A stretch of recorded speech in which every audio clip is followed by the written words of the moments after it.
Hello and welcome to Travel Talk. I'm David Gower and I'm going to be travelling to Australia yet again this winter. It's a place I've visited for the last 35, 40 years. Firstly as a cricketer, now in a broadcaster. It's one of my favourite places in the world. For cricket fans this winter, the Ashes are going to be on show and it gives you a lot of opportunities to go and see the whole of Australia. But just think about this, the third Test match could be the pivotal game in the middle of the series. It's being played in Perth in West Australia. And I have a special affection for the West because that's where I went as a young man, aged 20. Of all those 19 beaches that are on offer in Perth, still my favourite is Cottesloe, just because it was pretty much the first one I got to know. I've got friends who live up at City Beach. You can go up to Scarborough. You can take your pick, to be honest, because they're all lovely and they're all got this lovely Indian Ocean lapping up against them. Perth has a million bars, pubs, restaurants and places to enjoy at the end of the day if you've been playing or watching cricket. One of my favourites actually is Coco's South Perth, because you can go to these lovely restaurants. Seafood is a speciality, of course, in the west. You've got the sea right by there, so there's lots of fresh fish. Just above the city is Kings Park, where it's full of beautiful flowers, beautiful greenery, has the most fabulous views over the city. Fremantle too has a lot of charm. It's an old-style Australian town now, right on the ocean, right on the side there by the harbour.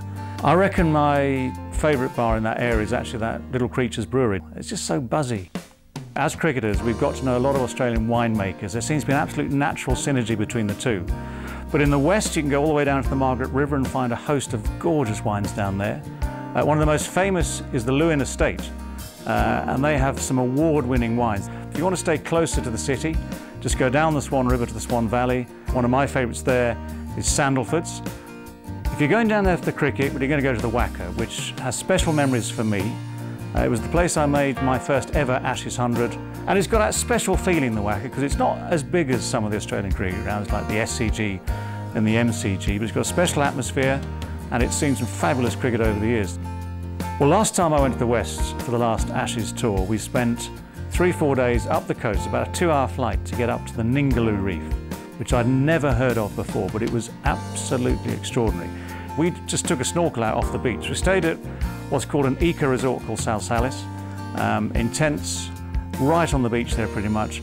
10 metres off the beach is the reef, and it is filled with all sorts of marine life. If you go up the road to Exmouth, there's the Navy Pier where you can dive off that for a couple of hours and you'll see everything.